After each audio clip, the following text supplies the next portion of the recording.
సమయంలో దయచేసి అందరూ పాత నిబంధన గ్రంథము జెఫన్యా గ్రంథానికి రావాలని మిమ్మల్ని అందరినీ రిక్వెస్ట్ చేస్తున్నాను.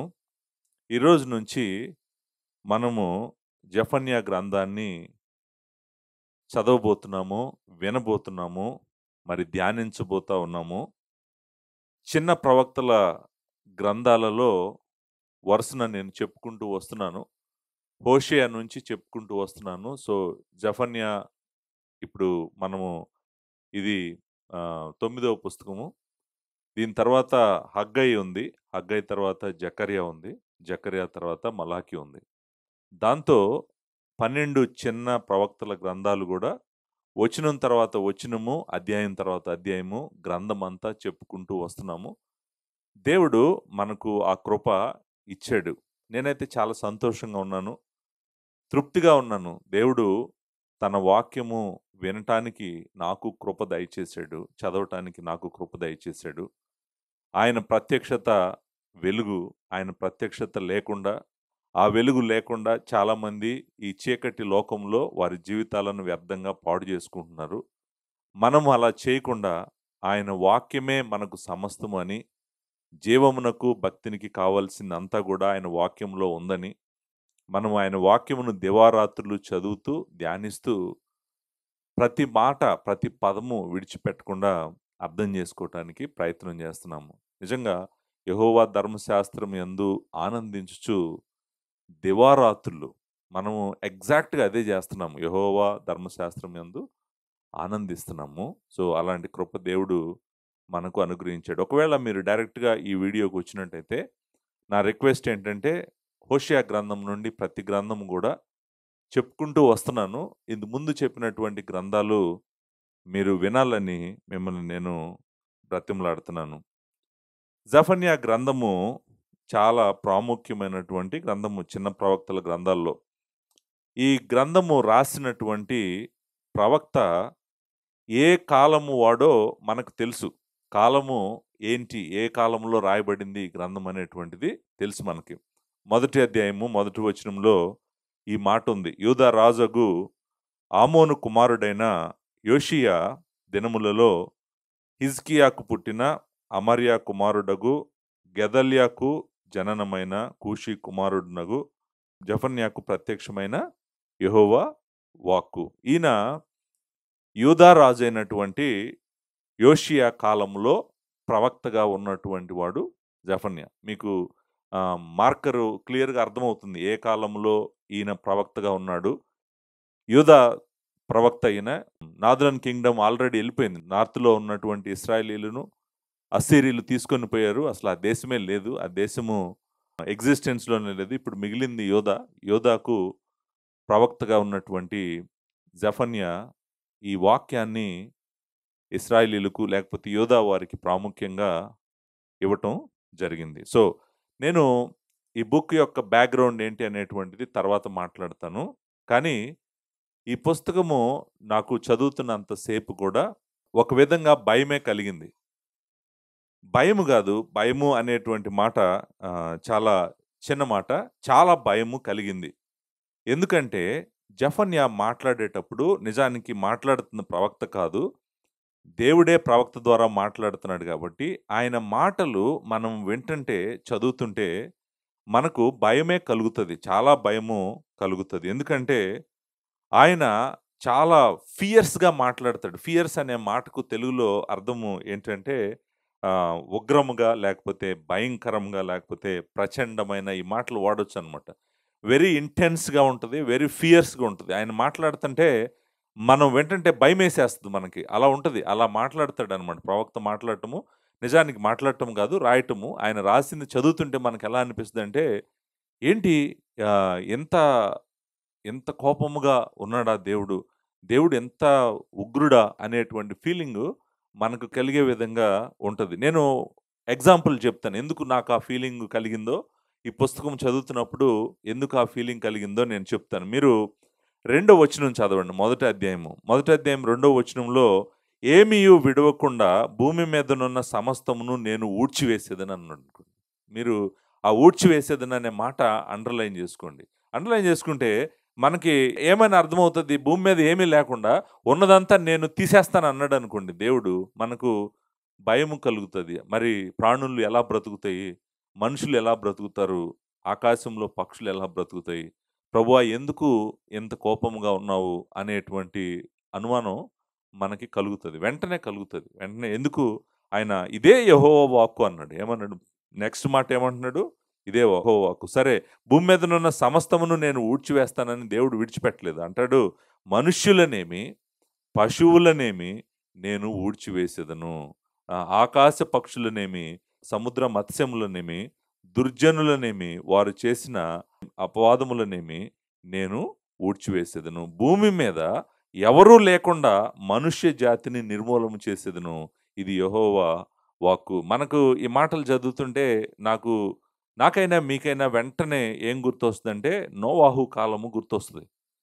అంటే ఆదికాండము 6 అధ్యాయము, 7 అధ్యాయము, 8 అధ్యాయము, 9 అధ్యాయము, అదిగో ఆ అధ్యాయాలు గుర్తొస్తాయి మనకి. భయమేస్తది. ఏంటంటే దేవుడు భూమి మీద ఎవరూ మిగలకుండా, ఏమీ మిగలకుండా దేవుడు ఊడ్చివేస్తాను అని చెప్తున్నాడు అని భయమేస్తది మనకి. నిజానికి నాకు మొదటి 3 వచనాలు, 4 వచనాలు చదివేటప్పటికే నాకు భయమేసింది. ఎందుకంటే యెహోవా వాక్కు ఎలాంటిదంటే ప్రవక్త ద్వారా దేవుడు మాట్లాడినప్పుడు ఆయన ఏదైతే చేస్తానన్నాడో ఆయన చేస్తాడు. ఇప్పుడు చూడండి, ఇప్పుడు గనక దేవుడు భూమి మీదనున్న మనుషులందరినీ నేను తీసేస్తాను అన్నాడనుకోండి, మీకు చింత కలుగుతదా? కలగదా? ఎంత చింత కలుగుతది?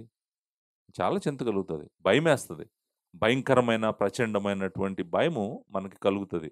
అసలు జెఫన్యా ఈ మాటలు ప్రకటిస్తా ఉన్నప్పుడు, జెఫన్యా యోధా వారికి లేకపోతే యెరూషలేములో ప్రకటిస్తా ఉన్నప్పుడు, అసలు వాళ్ళు ఎలా స్పందించారు అనేటువంటిది వాళ్ళ రియాక్షన్ ఎలా ఉంది? నేను ఇటువైపున చాలా వేల సంవత్సరాల తర్వాత నిలబడి ఆయన వాక్యం చదువుతుంటే నాకే భయమేస్తుంది. ప్రభువు ఇలా చేయబోతున్నాడు ఆ భూమిని. భూమి మీద ఉన్నదంతా కూడా ఇలా అయిపోబోతుందా అనేటువంటి భయము నాకు కలిగింది. నేనంటాను మీకు కలగాలి. నిజంగా ఒక చోట కాదు. ఏమంటాడంటే, 4 వచనం ఆఖరి మాట నిర్మూలము చేసేదను. 5 వచనము ఆఖరి మాట నిర్మూలము చేసేదను. 6 వచనం ఆఖరి మాట నిర్మూలము చేసేదను. నిర్మూలము చేసేదనంటే ఇంకా ఏమీ మిగలదనమాట. ఏమీ మిగలటానికి అవకాశమే లేదు. మొత్తం కంప్లీట్‌గా తీసేస్తాను అంటున్నాడు. 8 వచనం ఆఖరి మాట నేను శిక్షిస్తాను అన్నాడు. 9 వచనం ఆఖరి మాట నేను శిక్షిస్తానన్నాడు. 10 వచనం ఆఖరి మాట నాశనం వస్తదన్నాడు. 11 వచనంలో నాశనం అవుతారన్నాడు. 11 వచనం ఆఖరిలో నిర్మూలము చేయబడిరి అనే మాట మనం చూస్తాము. 12 వచనం ఆఖరిలో శిక్షిస్తాను అని మాట్లాడుతానే ఉన్నాడు.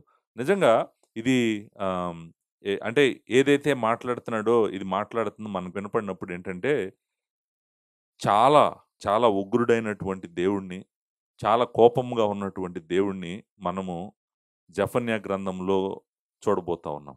ఆయన చాలా కోపంగా ఉన్నాడు. దానికి కారణము ఏంటి అనేటువంటిది మనం ఇంకా వెతకటం మొదలుపెట్టలేదు. నేను నాకేమనిపించిందో చెప్తున్నాను మీకు. నేను గ్రంథం చదవటం బిగినింగ్‌లోనే నాకెలాంటి ఫీలింగ్ కలిగింది నా లోపల అనేది నేను చెప్తున్నాననమాట. అంతేకాదు 18వ వచనం ఆఖరిలో ఏమంటాడంటే ఆయన భూనివాసులందరినీ సర్వనాశనము చేయబోచున్నాడని ఉంటది. 18వ వచనం లాస్ట్ మాట ఏముంటదంటే, ఆయన భూనివాసులందరినీ సర్వనాశనము చేయబోతున్నాడు. మన సంఘాలలో వినే దేవుడు ఇలాంటి దేవుడు కాదు. మనము ఇంకొక దేవుడిని చూపిస్తున్నాం మనం ఇక్కడి నుంచి. మన సంఘాలలో ఎంతసేపు నన్నెత్తుకుంటావు, నన్ను మోస్తావు, నన్ను జాగ్రత్తగా తీసుకెళ్తావు, నాకు ఎప్పుడు తోడుగా ఉంటావు, నన్ను బలపరుస్తావు, నన్ను స్థిరపరుస్తావు. అంతే. ఇలాంటి దేవుడిని సంఘాలు చూడలేదు. నేను అనుకుంటాను సంఘాలు చూడబోతా ఉన్నాయి. ఎందుకంటే మరి ఆయనను వదిలిపెట్టి వాళ్ళ ఇష్టానుసారంగా బ్రతుకుతున్నారు కాబట్టి నిజమైన దేవుడిని వీళ్ళు ఎదుర్కొనబోతున్నారు.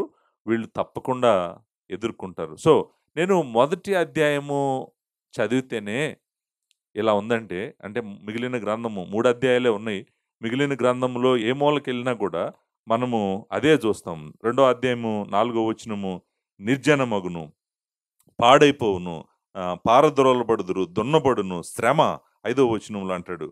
మనము సొదొమ గొమొర్రాల వలె అయిపోతాయి అంటాడు. మనం రెండో అధ్యాయము 11వ వచనంలో నిర్మూలము చేస్తానంటాడు ఆఖరిలో. అంతేకాదు హతులవుతారంటాడు 12వ వచనంలో. సో, మీరు ఎటువైపు వెళ్ళినా, ఎక్కడికి వెళ్ళినా ఈ గ్రంథం అంతా కూడా నిర్మూలము చేయబడును, లయపరచబడును, పాడు చేయబడును, శ్రమ, నాశనమగును, ఇక ఊడ్చివేస్తాను. ఇలాంటి మాటలు అన్నీ మీరు చదువుతా ఉంటే మనకి నిజంగానే చాలా భయము కలుగుతది. ఒకటి మాత్రం అర్థమవుతుంది. ఈ గ్రంథంలోకి వెళ్ళకముందే మనకేం అర్థమవుతుందంటే, దేవుడు భూమి మీద ఎవరు ఏం చేస్తున్నా, ఎలా చేస్తున్నా గూడా ఆయన చూస్తా ఊరుకోవట్లేదు. ఆయన చూస్తా ఊరుకోడు. అది మాత్రం మనకు స్పష్టమవుతుంది. వాళ్ళు ఆయనకు దేశాల హద్దులు లేవు. ఆయనకి వీసాలు, బోర్డర్‌లో ప్రాబ్లమ్ ఏమీ లేదు. ఆయన భూమి మీదనున్నటువంటి సమస్త జనులను గమనిస్తున్నాడు. ఎవరిష్టం వచ్చినట్టుగా వాళ్ళు జీవిస్తే గనక దేవుడు తప్పకుండా శిక్షిస్తాడు. ఇది ఆయన భూమి. సమస్తము ఆయనదే. కాబట్టి ఆయనను పట్టించుకోకుండా ఎవరు తిరిగినా ఆయన అంగీకరించడు. ఇక్కడైతే యోధా వారినే మనము మాట్లాడుతున్నటువంటి గ్రంథంలో ఇశ్రాయేలీలు యోధా వారితోనే మాట్లాడుతున్నాడు. ఆయన ఏర్పరచుకున్నటువంటి ప్రజలు ఆయనను ప్రేమించి, ఆయనను పూర్ణ హృదయంతో, పూర్ణ మనసుతో, పూర్ణ బలముతో ఆరాధించాల్సినటువంటి ఆయన ప్రజలు ఆయనను విడిచిపెట్టి వాళ్ళ ఇష్టానుసారంగా బ్రతుకుతున్నప్పుడు ఆయన వాళ్ళను ఏమి చేయకుండా విడిచిపెడతాడు అని మీరు అనుకోకండి. ఆయన ప్రజలైనప్పటికీ కూడా ఆయన తప్పకుండా శిక్షిస్తాడు. శిక్షించటంలో కూడా మామూలుగా శిక్షించడు. ఎలా శిక్షిస్తాడు అనేటువంటిది మనం ఇక్కడ చూస్తామనమాట. ఇప్పుడు సంఘము పరిస్థితి ఎలా ఉందంటే, సంఘము ఎలా చూస్తుందంటే దేవుడిని, నేనేం చేసినా, నేనెలా తిరిగినా దేవుడు నన్నేమి అనడు.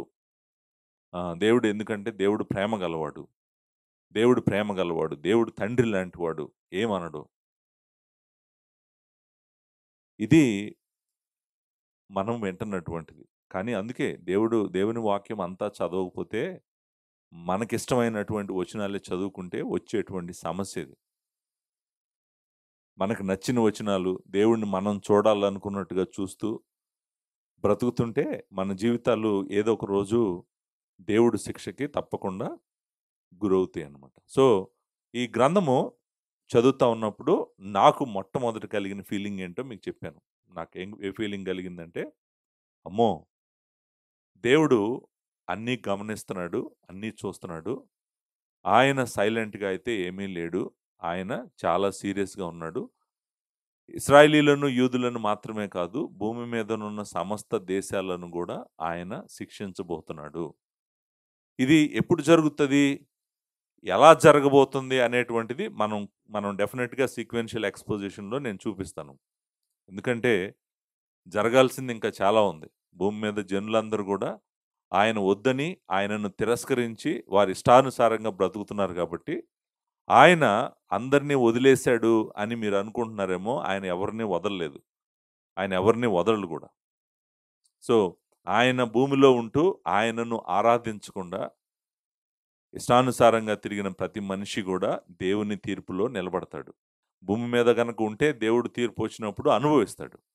లేకపోయినా లేపి ఆ వ్యక్తిని ఆయన ఎదుట నిలబెట్టుకొని తీర్పు తీర్చి ఆయన ఉగ్రతను కుమ్మరించబోతున్నాడు. నరకం యొక్క సిగ్నిఫికెన్స్ అదే. ఏంటంటే ప్రాముఖ్యత ఏంటంటే, నీవు బ్రతికావు, నా సృష్టిలో బ్రతికావు. నావి అన్నీ అనుభవించావు. ఏ రోజు గూడా నన్ను ప్రేమించలేదు. నన్ను ఆరాధించలేదు. కాబట్టి నీకు ఈ శిక్ష. సో, మరి మీరు దయచేసి ఈ గ్రంథము చదువుతున్నంత సేపు గూడా మీరు అడగాల్సిన ప్రశ్న ఏంటంటే, జెఫన్యా ప్రకటించినటువంటి ఈ వాక్యము ఎప్పుడు నెరవేరింది? ఎలా నెరవేరింది? మొదటి అధ్యాయమే గాదు, రెండో అధ్యాయము, మూడో అధ్యాయం గూడా. రెండో అధ్యాయం, మూడో అధ్యాయం గూడా మనం జాగ్రత్తగా ప్రతిదీ అర్థం చేసుకోవటానికి ప్రయత్నం చేయాలి. ఈరోజు నేను ఈ పుస్తకాన్ని మీకు అన్ని వైపులా పరిచయం చేయటానికి ప్రయత్నం చేస్తాను. ఎందుకంటే నెక్స్ట్ మెసేజ్‌లో నేను ఒక ప్రాముఖ్యమైన ప్రశ్నకు ఆన్సర్ జెప్తాను. ఆ ప్రాముఖ్యమైన ప్రశ్న ఏంటంటే, ఎందుకు దేవుడు ఎంత కోపంగా ఉన్నాడు? ఆ ప్రశ్నకు ఆన్సర్ చేయాలి గదా!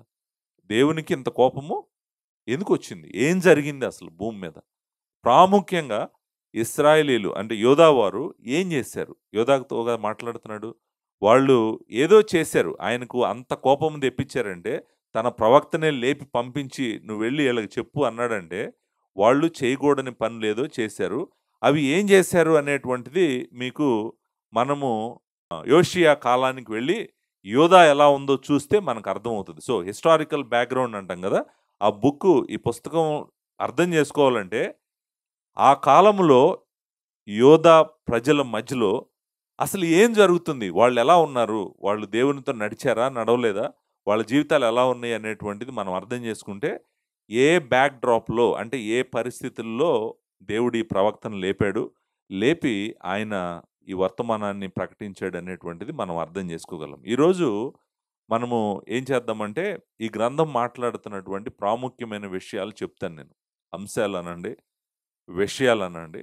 ఈ గ్రంథము కొన్ని విషయాల గురించి ప్రాముఖ్యంగా మాట్లాడుతుంది. ఆ విషయాలేంటో చెప్తాను. చెప్పిన తర్వాత ఈ 3 అధ్యాయాలకు ఔట్‌లైన్ చెప్తాను. అంటే ఔట్‌లైన్ అంటే ఎలా మనం అర్థం చేసుకోవాలి. అంటే మొదటి అధ్యాయానికి, రెండో అధ్యాయానికి, మూడో అధ్యాయానికి ఉన్న కనెక్షన్ ఏంటి అనేటువంటిది చెప్తాను. తర్వాత లాస్ట్‌లో నేను మీకు కొన్ని బుక్స్ గూడా రికమెండ్ చేస్తాను. కామెంటరీస్ మీరు ఒకవేళ జెఫన్యా గ్రంథాన్ని బాగా వ్యక్తిగతంగా నేను మెడిటేట్ చేయాలనుకుంటున్నాను, చదవాలనుకున్నాను అని అనుకుంటే గనక, ఆ బుక్స్ గూడా నేను లాస్ట్‌లో రికమెండ్ చేస్తాను. సో, 3 విషయాలు మాట్లాడుతున్నాను నేను. ఈ పుస్తకంలో ప్రాముఖ్యమైన అంశాలేంటి? తర్వాత ఈ పుస్తకం యొక్క నిర్మాణము, ఔట్‌లైన్ ఎలా ఉంది? మూడోది ఈ పుస్తకము ఇంకా నేను బాగా అర్థం చేసుకొని చదవాలంటే, నేను ఏ పుస్తకాలు చదివితే నాకు ఇంకా అర్థమవుతుంది. నేను సాధ్యమైనంత వరకు చాలా ఇన్ఫర్మేషన్ తీసుకొచ్చే నేను మీకు ప్రెజెంట్ చేయాలని ప్రయత్నం చేస్తున్నాను. బట్ ఇంకా డెప్త్‌గా నేను చదువుకుంటాను అనేటువంటిది ఎవరైనా ఉంటే గనక, నేను రికమెండ్ చేసే బుక్స్ మీకు హెల్ప్ చేస్తాయి. సో, ఏంటి ఈ జెఫన్యా గ్రంథము మాట్లాడుతున్నటువంటి ప్రాముఖ్యమైనటువంటి విషయాలు ఏంటి? నేను చాలా సార్లు పుస్తకం చెప్పేటప్పుడు ఈ మాట వాడతాను. నేను జెఫన్యా గ్రంథం ఎందుకు చదవాలి అనే మాట వాడతాను. కానీ ఈసారి నేను అలా వాడకుండా నేనేమంటున్నానంటే జెఫన్యా గ్రంథంలో ప్రాముఖ్యమైన విషయాలు, ప్రాముఖ్యమైనటువంటి అంశాలు. నిజానికి జెఫన్యా గ్రంథం 7 విషయాలు చెప్తాను నేను. ఈ 7 విషయాలు చెప్పినప్పటికి కూడా మీరు 7 విషయాల్లో దేవుడు ప్రాముఖ్యమైనటువంటి వాడు గదా! పాస్టర్ గారు మీరు దేవుడు జెఫన్యా గ్రంథం అంతట్లో ఉన్నాడు. ఎటువైపు తిరిగినా ఇది యెహోవా వాక్కు, యెహోవా వాక్కు అనే మాట నాకు కనిపిస్తుంది. దేవుడు ప్రాముఖ్యమైనటువంటి వ్యక్తి గదా! ఈ గ్రంథానికి. మరి ఆయన ప్రాముఖ్యమైన అంశం గదా! Answer yes. ఆయనే ప్రాముఖ్యమైన అంశము. అన్నీ చేస్తుంది ఆయనే. అన్నీ చేయబోయేవాడు గూడా ఆయనే. అన్నీ సమస్తమును చక్కబెట్టగలిగిన వాడు ఆయనే. నీతి న్యాయములు కలిగినటువంటి వాడు ఆయనే. మరి సర్వశక్తి గల దేవుడు ఆయనే. కృపా కనికరములు గల దేవుడు ఆయనే. ఆయనను, ఆయన లక్షణాలను ఈ గ్రంథంలో చూడబోతా ఉన్నాం. నిజమే. నేను నిజంగా ఆయన ఎవరో నేను మీకు వర్ణించాలంటే పుస్తకం అంతా వర్ణించాలి. సో, కాబట్టి యెహోవా మాట్లాడుతున్నాడు. మాట్లాడేది యెహోవా కాబట్టి, మన దేవుడు ప్రాముఖ్యమైనటువంటి వ్యక్తి. ఈ గ్రంథం అంతా మాట్లాడుతుంది. ఆయన గురించే మాట్లాడుతుంది. సో, అది మీ మైండ్‌లో పెట్టుకోండి. నేనది సెపరేట్ పాయింట్‌గా చెప్పలేదు అని మీరు ఎందుకు పాస్టర్ గారు మీరు సెపరేట్ పాయింట్‌గా చెప్పలేదని మీరు అనుకోకండి. బట్ ఆయన అన్ని పాయింట్‌లో ఆయనే ఉన్నాడు. అన్ని పాయింట్‌ల ఎనకాల ఆయనే ఉన్నాడు. సో, అది మీరు జాగ్రత్తగా గుర్తుపెట్టుకోండి. సో, జఫన్యా అనేటువంటి మాటకు ఇది యాక్చువల్‌గా 2 పదాల సమ్మేళనం గదా! జఫన్ అండ్ యా ఈ 2 పదాలు. జఫన్యాలో యా అనేటువంటి మాట మీకు తెలుసు గదా! యా అనేటువంటి మాటకు అర్థము యావే. యావే అంటే యెహోవా. మీ అందరికీ తెలుసు. జెర్మయా, ఐజయా, జఫన్యా ఇలా మనం అన్నప్పుడు ఆ యా ఉంది గదా! లాస్ట్‌లో. ఆ యా వచ్చిందంటే అర్థం ఏంటంటే యెహోవా అనేటువంటి మాట. సో, జఫన్ అనేటువంటి మాటకు అర్థము ఏంటంటే దాచి ఉంచటము లేకపోతే భద్రపరచటము. దాచి ఉంచటం లేకపోతే భద్రపరచటం. మనం ఏమంటామంటే hiding or saving or protecting మనము ఏమైనా అనొచ్చు. అంటే ఏంటంటే అర్థం ఏంటంటే జఫన్యా అనేటువంటి మాటకు అర్థం ఏంటంటే యెహోవా దాచి ఉంచుతాడు. యెహోవా భద్రం చేస్తాడు. లేకపోతే యెహోవా మనలను కాపాడువాడు. యెహోవా మీకు అర్థమైంది కదా! The one who hides and the one who has protected. ఆయన భద్రం చేసేవాడు, ఆయన దాచి ఉంచేవాడు, ఆయన భద్రపరిచేవాడు. నిజంగా ఈ పేరు ఈ పుస్తకానికి ఎంత అప్రోప్రియేటో, ఎంత కరెక్ట్‌గా ఫిట్ అవుతదంటే, నిజంగా దేవుడు అంత ఉగ్రుడై వస్తున్నప్పుడు మనకు కావాల్సింది ఏంటి? దేవుడు అంత ఉగ్రుడుగా, అంత కోపముతో భూమి మీదకి వస్తున్నప్పుడు మనం కోరుకోవాల్సిందేంటి? మనం కోరుకోవాల్సింది యెహోవా దగ్గర నుంచి భద్రత. మనం కోరుకోవాల్సిందేంటంటే, నన్ను దాచిపెట్టు, నన్ను దాచి ఉంచు. నీ ఉగ్రత వస్తున్నప్పుడు భూమి మీదకి సమస్తము నిర్మూలమైపోతా ఉన్నప్పుడు, నిన్ను ప్రేమించి, నిన్ను హత్తుకొని, నిన్ను ఆరాధించిన వ్యక్తిని నేను, ప్రభువా నన్ను భద్రపరచు అనేటువంటి మాట, ఆ మాట అనమాట. చాలా వెరీ యాప్ట్ నేమ్. ఆయన మెసేజ్‌కి, ఆయన పేరుకి. అంటే ఆయన పేరు ఎంత ప్రాముఖ్యమైన పేరో, ఆ మెసేజ్ వింటంటే మనకు అర్థమవుతది. ఆయన ప్రకటించినటువంటి ఆ వాక్యం వింటంటే, ఓహ్! జఫన్యా అనేటువంటి పేరు వాళ్ళకి జ్ఞాపకం చేస్తానే ఉంటది. ఏమనంటే, ఇదిగో యెహోవా మిమ్మలను భద్రం చేసేవాడు. మిమ్మలను దాచి ఉంచేవాడు. మీరు ఆయన దగ్గరకు వెళ్ళండి. రెండో అధ్యాయం మూడో వచనం ఆఖరిలో ఈ మాటుంది. ఏమనుందంటే, మూడో వచనము చాలా ప్రాముఖ్యమైన వచనం. మీరు రెండో అధ్యాయం మూడో వచనము అండర్‌లైన్ చేసుకోగలిగితే అండర్‌లైన్ చేసుకోండి. హైలైట్ చేయగలిగితే హైలైట్ చేయండి. చాలా మంచి వచనము. ఇంపార్టెంట్ వర్స్ ఈ బుక్‌లో.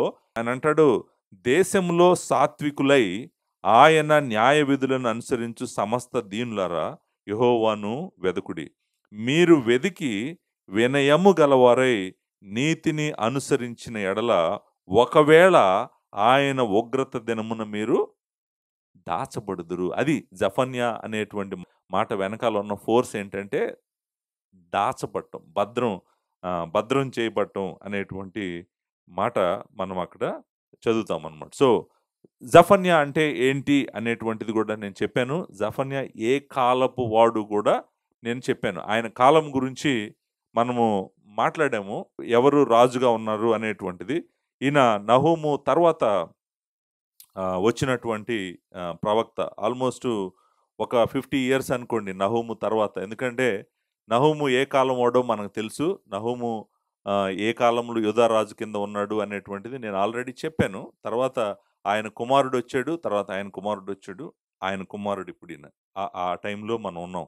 సో, నహూము గ్రంథం గనక ఎవరైనా ట్రాక్ చేస్తుంటే గనక ఆల్మోస్ట్ నహూము ఎళ్ళిపోయిన తర్వాత ఒక 50 సంవత్సరాల తర్వాత జెఫన్యా రావటం జరిగిందనమాట. నహూము 660, 650 ఆ టైంలో అనుకుంటే మనము జఫన్యాని మనము ఒక 40, 50 ఏళ్ల యువతలకు తీసుకొచ్చి మీరు జఫన్యాని చూడొచ్చనమాట. యోషియా కాలంలో ప్రవక్త కాబట్టి మీరు ఆ ప్రవక్తని ఏ కాలం వాడు అనేటువంటిది మీరు అర్థం చేసుకోవచ్చు. సో, 7 విషయాలు చెప్తాను. ఈ గ్రంథము మాట్లాడుతున్నటువంటి 7 విషయాలు. నేను ఎక్స్‌పోజిషన్ చేయట్లేదు. మీకు పుస్తకం పరిచయం చేస్తున్నాను. వచనం తర్వాత వచనం చెప్తున్నప్పుడు ఈ థీమ్స్ అన్నీ మీకు అర్థమవుతాయి. అంటే ఈ విషయాలన్నీ మీకు జాగ్రత్తగా అర్థమవుతాయి. సో, ఏంటి అని నేను చెప్పి ముందుకు వెళ్ళిపోతాను. ముందుకు వెళ్ళిపోతే గాని ఇంట్రడక్షన్ కరెక్ట్‌గా మనకి అర్థమవుతుందనమాట. సో, మొట్టమొదటిది ఈ book main point, main theme మనము విషయము, మెయిన్ అంశం ఏంటంటే యెహోవా దినము. మెయిన్ అంశం ఏంటంటే ఈ పుస్తకం మాట్లాడుతున్నటువంటిది ఇంగ్లీష్‌లో మనము డే ఆఫ్ ద లార్డ్ అంటాం. యెహోవా దినము. The day of the lord. ఈ ఈ పుస్తకము యెహోవా దినము గురించి చాలా సార్లు మాట్లాడుతది. నిజానికి 3 అధ్యాయాలు గూడా మాట్లాడుతున్న ప్రైమరీ టాపిక్ ఏంటంటే యెహోవా దినము. యెహోవా దినము అనే మాటని 7వ వచనంలో పరిచయం చేస్తాడు. మొదటి అధ్యాయము 7వ వచనంలో ఈ మాట అంటాడు. ప్రభువైన యెహోవా దినము సమీపమాయెను అని మొదలుపెడతాడు 7వ వచనంలో. 14వ వచనం నుంచి దాన్ని ఫుల్ ఫోర్స్ పికప్ చేస్తాడు. అంటే వర్స్ 14 నుంచి 7వ వచనంలో మనం విన్నాము యెహోవా దినము అనేటువంటిది. బట్ అసలు యెహోవా దినము ఏంటి? అది ఎలా ఉంటది? ఏం జరగబోతుంది? అనేటువంటిది 7వ వచనం నుంచి చెప్పుకుంటూ వెళ్తున్నాడు. యెహోవా దినం అంటే ఏంటి అనేటువంటిది. కానీ దాని ఫుల్ ఫోర్స్ అసలు యెహోవా దినము వస్తే గనక భూమి మీదకి ఎలా ఉండబోతుంది భూమి మీద? భూమికి ఏం జరగబోతుంది? అనేటువంటిది ఆయన 14వ వచనం నుంచి మాట్లాడతాడు. యెహోవా మహాదినము సమీపమాయెను. 14వ వచనం చదువుతున్నాను. సో, యెహోవా దినమని పరిచయం చేశాడు. యెహోవా మహాదినము సమీపమాయెను. యెహోవా దినము సమీపమై అతి శీఘ్రముగా వచ్చుచున్నది. ఆలకించుడి, యెహోవా దినము వచ్చుచున్నది, పరాక్రమశాలురు మహారోదన చేదురు. మహారోదన అంటే మీరు అనుకుంటున్న, లేకపోతే చాలా మంది అనుకుంటున్నట్టు ఇదేమి జాయ్‌ఫుల్ డే అయితే కాదు. సంతోషమైనటువంటి దినము, ఉత్సాహ గానాలు చేయాల్సినటువంటి దినమైతే ఇది డెఫినిట్‌గా కాదు. సో, ఇది ఏ దినము అనేటువంటిది మనం ఇక్కడ చూస్తాం. ఎలాంటి దినం అంటే ఇది? ఎలాంటి దినమో చెప్తున్నాడు. ఏవో దినము? ఎలాంటి దినమంట? ఆ దినము ఉగ్రత దినము. శ్రమయు, ఉపద్రవమును, మహానాశనమును కమ్ము దినము. ఆ దినం మామూలుగా ఉండదంట. అంధకారమును, గాఢాంధకారమును కమ్ము దినము. మేఘములను, గాఢాంధకారమును కమ్ము దినము. ఆ దినమున ప్రాకారము గల పట్టణముల దగ్గరను, ఎత్తైన గోపురముల దగ్గరను యుద్ధ ఘోషణయు, బాకానాదమును వినపడును. మీరు 18వ వచనంకి రండి. యెహోవా ఉగ్రత దినమున తమ వెండి బంగారములు వారిని తప్పింపలేకపోవును. రోషాగ్ని చేత భూమి ఎంతయు దహింపబడును.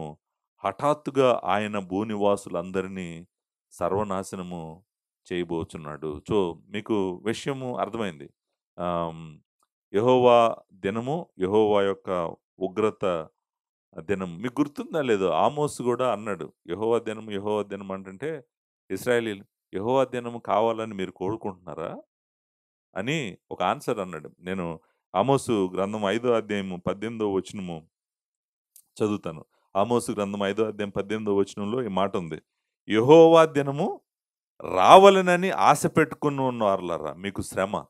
యెహోవా దినము వచ్చుట వలన మీకు ప్రయోజనము ఏమి? అది వెలుగు గాదు, అంధకారము అన్నాడు. యెహోవా ఆహ్, రావడం వల్ల మీకు ఏమంటున్నాడు? అది వెలుగు గాదు, అంధకారము. ఒకడు సింహము నొద్ద నుండి తప్పించుకొనగా ఎలుగుబంటి ఎదురైనట్టు, వాడు ఇంట్లోనికి పోయి గోడ మీద చేయి వేయగా పాము వారిని కరిచినట్టు ఆ దినముండును. యెహోవా దినము నిజముగా వెలుగై ఉండదు కదా! వెలుగు ఏమాత్రమును లేక అది కారు చీకటిగా ఉండదా అని ఆమోసు గూడా అంటున్నాడు. ఎందుకు మీరు కోరుకుంటున్నారు యెహోవా దినాన్ని? యెహోవా దినముని ఎవరు తట్టుకోలేరు. యెహోవా దినము చాలా భయంకరంగా ఉంటది. ఆయన ఆ దినమున ఎవరు ఎవరిని తప్పించలేరు. వారి సంపద వారిని తప్పించలేదు. వారి సామ్రాజ్యాలు, వారి బలము గూడా ఎవరిని తప్పించలేదు. ఎవ్వరిని విడిచిపెట్టకుండా ఆ దినము అందరిని నాశనం చేయబోతున్నాడు దేవుడు. కాబట్టి ఆ దినము మీకు కావాలని ఎందుకు కోరుకుంటారు? యెహోవా దినము అయినా గూడా వస్తుంది అనేటువంటిది. సో, జఫన్యా మాట్లాడుతున్నటువంటి మెయిన్ టాపిక్కు ఈ గ్రంథము అంతా ఏంటంటే యెహోవా దినము. యెహోవా దినము అనేటువంటిది మెయిన్ పాయింట్. రెండవ అధ్యాయం రెండవ వచనంలో గూడా ఉంది.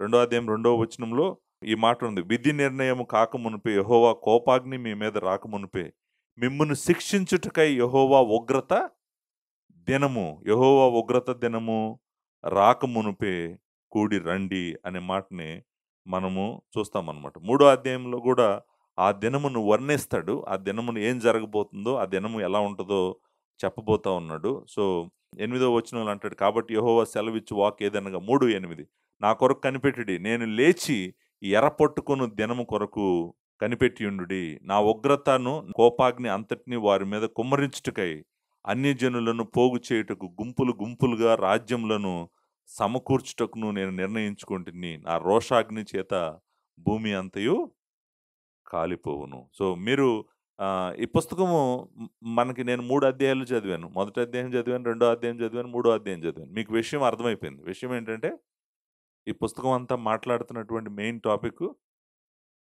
యెహోవా దినము. యెహోవా దినము.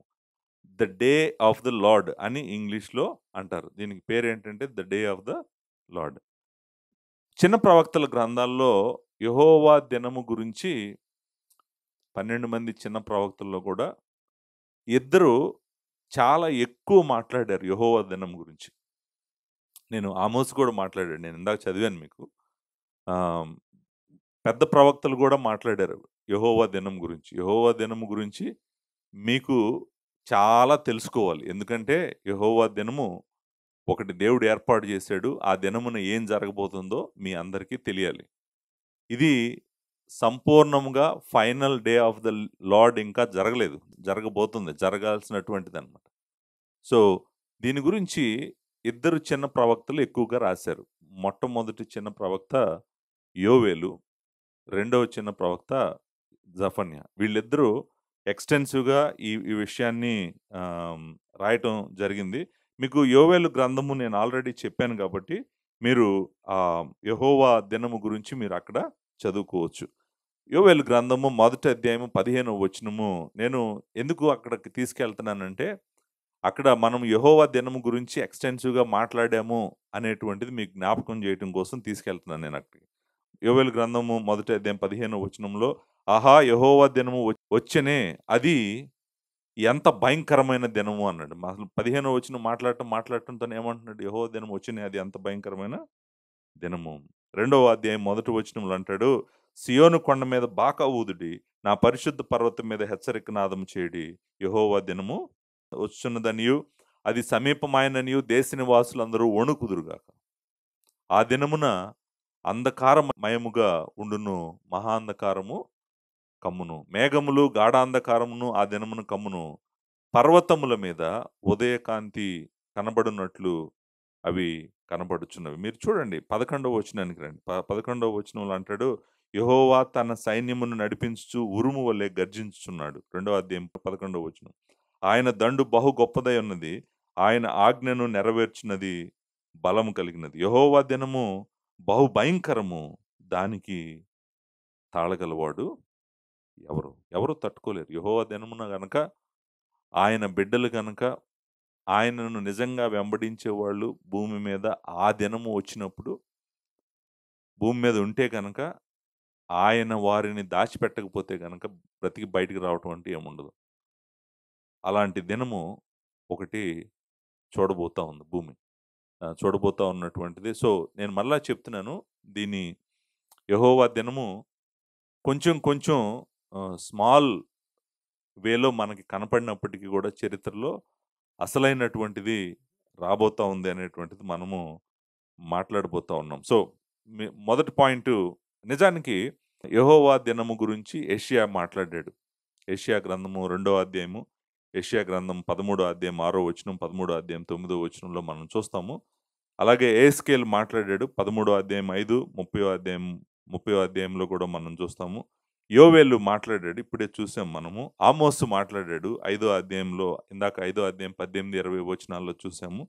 తర్వాత ఓబద్యా మాట్లాడాడు. ఓబద్యా గ్రంథము ఒక అధ్యాయమే కాబట్టి 15వ వచనంలో మనం చూసాము. ఇప్పుడు జఫన్యా మాట్లాడుతున్నాడు. దీంతో యెహోవా దినం గురించి అయిపోలేదు. చిన్న ప్రవక్తల గ్రంథాల్లో జకర్యాలో మళ్ళా చూడబోతా ఉన్నాము యెహోవా దినం గురించి. అంతేకాదు మలాకీలో గూడా యెహోవా దినం గురించి మనము చూడబోతా ఉన్నాం. సో, ఒక చోట కాదు. నాకు గుర్తుండి ఇదంతా చెప్పాను నేను. మీరు వెనక్కెళ్ళి వీడియోస్ గనక నేను ఈ ఈ ఈ గ్రంథాలన్నీ చూపించాను. ఎక్కడెక్కడుందో చూపించాను. ఏమేముందో అన్నీ చూపించాను. నేను అందుకే ఇక్కడ టైమ్ స్పెండ్ చేయట్లేదు. మీరు మళ్ళీ వెళ్లి వినాలనుకుంటే గనక యోవేలు గ్రంథము వినండి. మీకు అర్థమవుతది. యెహోవా దినము ఎప్పుడొస్తది? ఎలా వస్తది? ఏం జరగబోతుంది? అనేటువంటిది మొత్తం మీరు ఆహ్, నేర్చుకోవచ్చు. సో, ఫస్ట్ పాయింట్ అసలు జెఫన్యా మాట్లాడుతున్నటువంటి మెయిన్ పాయింట్ ఏంటంటే, యెహోవా దినము రాబోతుంది. యెహోవా దినము రాబోతుంది. వచ్చినప్పుడు ఆ దినమైతే మనుషులు కోరుకోదగినటువంటి దినమైతే కాదు. అది ఎలా ఉండబోతుంది? భూమంతా గూడా ఏం జరగబోతుంది అనేటువంటిది మనం చూసాం. Number 1 first point. రెండో పాయింటు జెఫన్యా గ్రంథంలో మనం చూసే రెండో విషయం ఏంటంటే, ఎందుకు దేవుడు రాబోతున్నాడు? నిజానికి యెహోవా దినము అంటే ఏంటంటే, ఆయనే వస్తాడంట. యెహోవా దినములో ఉన్న ప్రాముఖ్యత ఏంటంటే, ఆయనే వచ్చి భూమి మీద జరుగుతున్నటువంటి భయంకరమైన పాపమును, లేకపోతే తిరుగుబాటును సరిజేసేటువంటి దినమనండి. తీర్పు తీర్చేటువంటి దినమనండి. సో, ఆయనే రావాల్సిన అవసరం ఏమొచ్చింది? అసలు ఏం జరుగుతుంది భూమి మీద? భూమిని నిర్మూలన చేస్తానంటున్నాడు. భూమి మీద ఉన్న సమస్తాన్ని ఊడ్చేస్తానంటున్నాడు.